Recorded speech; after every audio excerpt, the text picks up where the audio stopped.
The Wood County Humane Society exists to be a community leader providing services and resources that enrich the relationship between animals and humans through advocacy, education, and animal welfare.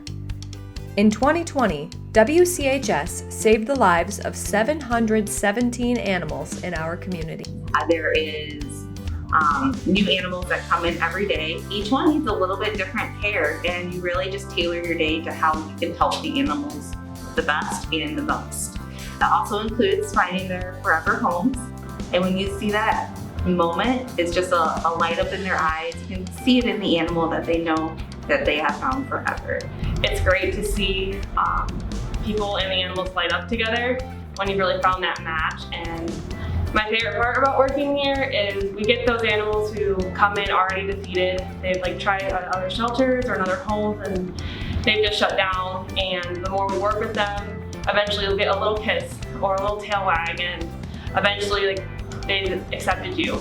It's really nice and very touching to see when you have that first interaction with an animal and you can see them coming out of their shell and slowly understanding human interactions and trusting people is the best part about the job, for sure. Loving on them and trying to make them feel comfortable and safe, and for the time that they're here, hopefully for a short amount of time, finding them a good home and seeing them leave. That's probably the best part. We actually offer a broad spectrum of services for the community. So we have baseline services such as adoption services and surrendering animals.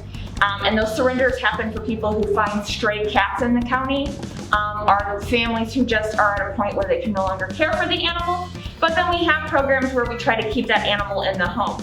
So for example, we have a food assistance program where once a month people can come in and for a small donation, we offer them supplemental food to help them get by, which has been amazing, especially in this climate that we're in. It's been an amazing resource for people. We also offer a TNR, our Trap Neuter Release program, where for basically at-cost services, we spay and neuter outdoor cats, so that way people don't have stray cats to keep bringing in. We also offer senior discount programs, so senior citizens can adopt, and they're encouraged to. So the adoption fees essentially are not covering that animal you're taking home. It's paying for the animals who are here before them and the animals who are coming in again. It's covering the medical cost of care for every animal in the shelter, our food, all these programs that we do, food, bills, emergency surgery. We have the on-site veterinarian, the medications we give. So yeah, those adoption fees really pay it forward so we can keep doing what we're doing for everybody here.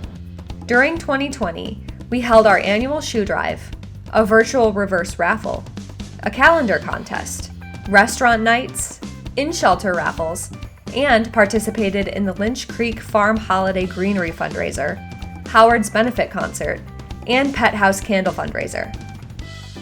The staff participated in Fear-Free certification training, My Happy Pets USA training by Betta Keenel, and an IDEXX Lunch and Learn about tick-borne diseases, heartworm disease, feline retroviruses, and preventative care. Additionally, the staff went on outings to the Detroit Animal Care and Control and Cleveland City Dogs. Additionally, we completed a renovation of the floors and dog kennels in the shelter.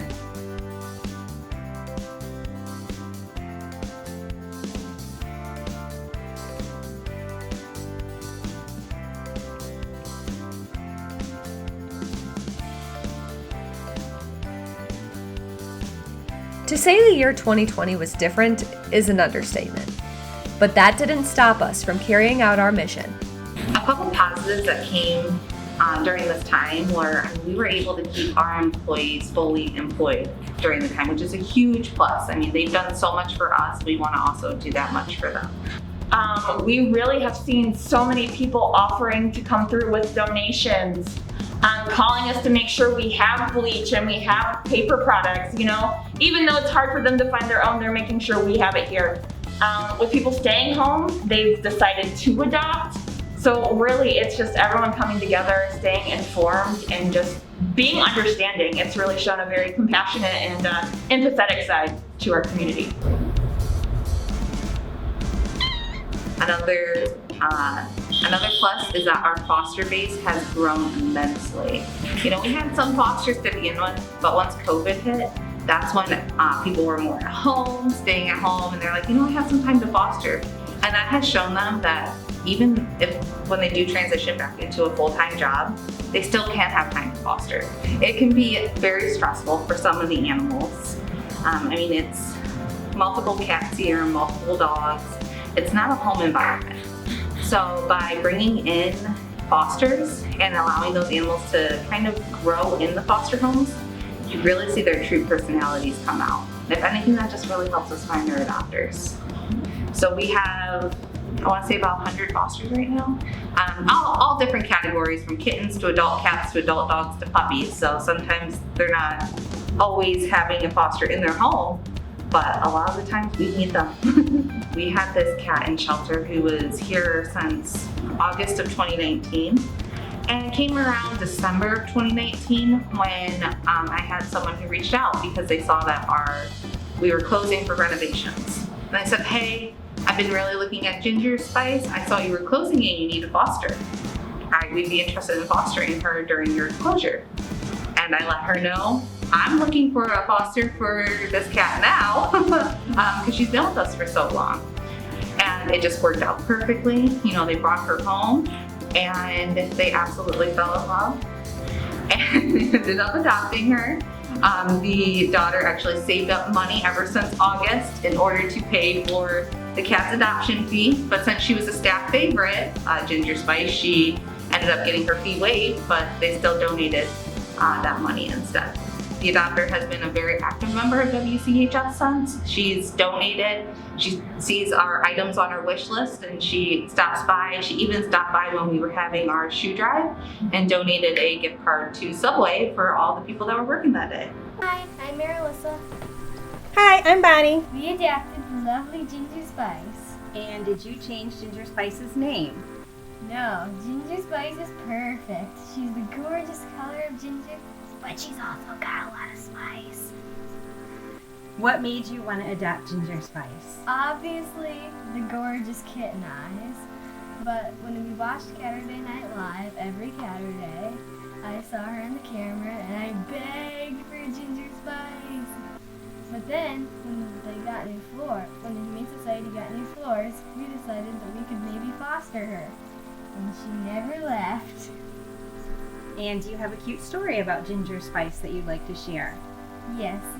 When she sits at her bed by the window and she loves her birds, when she sees the birds, she gets the little flat baby Yoda ears and makes all her trademark noises. And we're very thankful to the Wood County Humane Society for blessing us with Ginger Spice. We love her so much, so thank you for everything you did to bless our lives with this beautiful cat.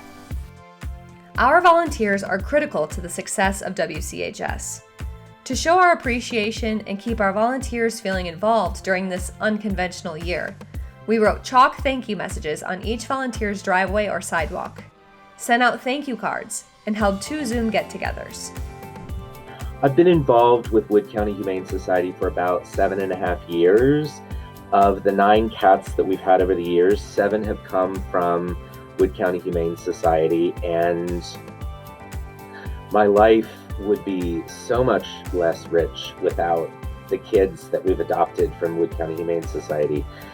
And I'm so grateful that we have an organization in our county that took care of my babies before I was able to meet and love them. I've stayed on with the Humane Society not only because of the animals that they've brought into my life and how those animals have enriched my life, but also because of the people that have enriched my life. Through the board, through the leadership team at the shelter and the staff, I have met so many just truly amazing people. And these are people because of our differences in occupation or differences in where we live, differences in whatever, that we just maybe would never have connected without this organization to bring us together.